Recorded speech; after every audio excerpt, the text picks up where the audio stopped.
ሁኔታ ነው ስራ መጥቶብኝ ነው። እሺ ስለነናዮ የነናዮን ወሬ እንዲህ ያወራው ውዶች ጊፍት ጋላሪን ባትረሱት መልካም ነው። የነናዮ ወሬ ወይ ሄርሜላ ያታይ እንጂ ሄርሜላ ማለት አንቺ ትክክለኛ ሰው አልነበርሽ እንዴ? ምንድነው እንደዚህ አፋፌ ላይ ቆምሽ? ቆይ ላውራ ውዴ፣ አንዴ ላውራ። ልባልታ ነው ከሰጣችሁኝም አፌን ዝም የሚያስብል ነገር ስጡ። አሁን እንቆሽ ማዳ ቁሪም እየሰጠሽኝ ውዴ ወሬና አቆራረጥ ቀጥታ ላውራ። ከሰጠሽኝ ደህና ነገር ስጪኝ፣ ካልሰጠሽኝ ዝም ብለሽ አዳምጪ ውዴ። ወይ መሳሙን ሳሚኝ ቴንኪ ውዴ። እሺ ስለነናዮ ሳውራ ስራ እንዳይመጣ ቶሎ ላውራ። ስለናዮ ሳውራ ናዮን ተፋቷት። በነገራችን ላይ ልትሞቱ ነው እንዲያረጣችሁ ያዘበጣችሁ ያለጠነጣችሁ እድሜያችሁን የጨረሳችሁ ቋቀጭ ያላችሁ አሮጊቶች ተፋቷት። ማለት ከወጣቶቹ ጋር ከጌመሮቹ ጋር ምናምን ትጣላ ከእድሜ ኩዮቻቸው ጋር። እናንተ ስንቱን ላጃ የቀመሳችሁ ሰዎች እችን አንድ ፍሬ ልጅ ምን አርጊ ነው የምትሏት? በቃ ወለደች ትውለዳ እኔን አልወለድሽም እያላችሁ መከራዬን ታሳዩኛላችሁ። የወለደን ደግሞ ለምን ወለድሽ ከማንም እያላችሁ መከራ ታብለ። ምንድነው እናንተ ፍላጎታችሁ? ቆይ ለዚህ እኮ ነው እኔ የማልወልደው እኮ ወዶቼ። እኔ ጊዜን የማጣጥመው ለዚህ ነው። ያንን ጎረምሳ አየት ቃኘት የማደርገው ወድጄ አይደለም። እድሜ ለእናንተ ቤታ አልወለደችን መካና ትውለድ። ካልወለደች አሁን ወልደሽ አምጪ ቦምቦሊኖ ጠብሳችሁ የምታመጡ ነው የሚመስለው። ጠብስብስ አድርጋችሁ አሁኑኑ ካልወለደች እሪ በከንቱ። የወለደ ሰውን ደግሞ አታከብሩ። ማውልች ልጅ ወለደች ናዮ ልትበሉ አደረሳችሁ። በቃ አላስቀምጥ ትውለድ።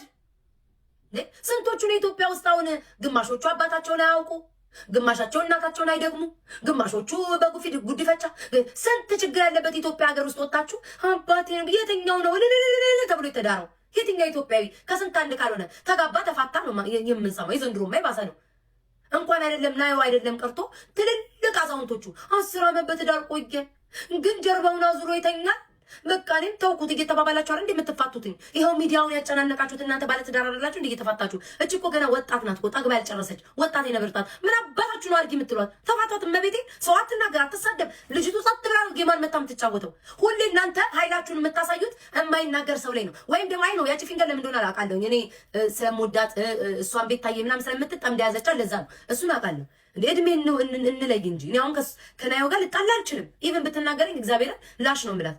ለምን ትንሽዬ በቃ እድሜያችሁን ይውትኝ እቃችሁ እንደ አዲስ ታምራት ጋዜጣ እየተደረገ የሚገለጥ አዛውንቶች ከትንሽ እድሜ ካላቸው ጋር ትጣላላችሁ። ግፍ ባይሆን ኖሮ እስኪ ቁጭ በይ ተብሎ ራቁትሽን ብትቆሚ ምናምን እንደ ጋዜጣ ገጽ 1 ገጽ 2 ገጽ 3 እየተባለ አይገለጥም እንዴ ውዶቼ? አይገለጥም? ስንቱን ያያችሁ ሰዎች እንዴ ምን አርጊ ነው የምትሏት? ምን አርጊ ነው የምትሏት? የእውነቴን እኮ ነው እግዚአብሔርን። ልጅቱ ዛሬ አይቻት በእውነት በጣም አሳዘነችኝ። ላይክ በጣም ምክንያቱም አንድ ሰው በቃ ይዋደዳል እንዴ? የትኛው ኢትዮጵያዊ ነው ቆይ ተጋብቶ ተኩሮ ተድሮ የነበረ የትኛው ኢትዮጵያዊ ነው? እስኪ ንገሩኝ። የትኛው? ከስንት አንድ ነው፣ ከስንት አንድ ነው ያየሁት። አርቲስቱ ይፋታል ሁሉ በቃ ያልተፋታ ሰው የለም። በቃ በጓደኝነት ካስገድዳ እኮ አይደለም እኮ ጆን ዳንኤልን ውጣብኝ ያለችው። በነገራችን ላይ ወንድ ልጅ ሴት ልጅስ እሺ ተደፍራ የሚባለው ክፍት ነገር ስለሆነ እሺ በጉልበትም በምንም ደብድቦ ያለ ፍላጎቷ ይደፍራታል። ወንድ ልጅ እንዴት ነው ህፃናት ካልሆኑ በስተቀር ወይ ደግሞ ወንድን ካልደፈረ በስተቀር ወይ ህፃናት ካልተደፈሩ በስተቀር ሴት ልጅ እንዴት አድርጋ ነው እሱን አስገድዳ የምትደፍረው? እቃው ቆሞ በስሜቱ ተሰምቶት ደስ ብሎት ተሳስሞ ተሻሽቶ ተነካክቶ ነው ከናዮ ጋር አብረው ልጅ ወለዱት።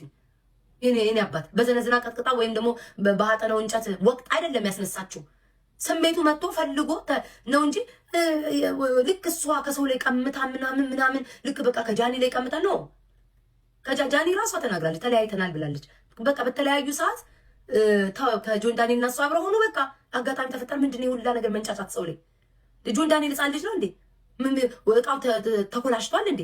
ጃኒ ላይ ብቻ ነው የሚነሳው ወይ አበበ ላይ ነው የሚነሳው ነው እንዴ ተባለው? ወገን እኔ አላውቅም። ከጃኒ ጋር ያርጎ አላውቅም። ግን አንድ ሰው ፍቅረኛ ከሆነ መቼስ ያደርጋል ብዬ አምናለሁ። ግን ሌሎቹ ላይ የተነሳ እቃው ናዮ ላይ ማይነዛው ቆንጆ ናት፣ ታምራለች፣ ውብ ናት፣ ረጋ ላይ ሴት ናት። ያበደ ሴት ላይም ፊንገር ላይም ሰው ተነስቶበት ወልዷል። እንኳን አይደለም ናዮ ላይ ናዮ ላይ ፊንገር ላይ ሰው ዝም ብሎ ብርግ ብሎ ተነስቶ ቆሞበት ወልዷል። እንዴ እንኳን ተውና ጤነኛ የሚበላ የሚጠጣ ሰው አይደለም እብድ ራሱ ያምረዋል። እብድ አብዶ ለቆ ይወጣ። የእብድ ደግሞ አስቡትኝ። እብድ አንዴ ከተጣበቀ አይላቀቅም። በነገራችን ላይ በዚህ አጋጣሚ የምነግራችሁ ኢትዮጵያ ውስጥ እብድ ካያችሁ ሩጡ። የእብድ ቀላል አይደለም፣ ቀላል አይደለም። በጸበል በምን እንደው በተአምሩ ካልሆነ አይላቀቅም። እብድ ከያዛችሁ ሁሉ ሰው ስሜት አለው እና ጆን ዳንኤል ሳይፈልግ ናዮን ሳይፈልግ ጃኒን እየፈለገ ናዮ ግን አስገድዳው በቃ እቃውን ቆሞ ምናምን አርገው የወለደች ነው የሚያስመሰላችሁት ነው።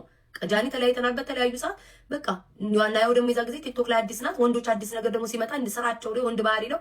በቃ አያት የተፈላለጉ በቃ አብረው የሆነ ሳለ ጠቅጠቅ ወለዱ። ምን አርጊ ነው የምትሏት? ልጇን በሰላም ታሳድግበት ማርያምን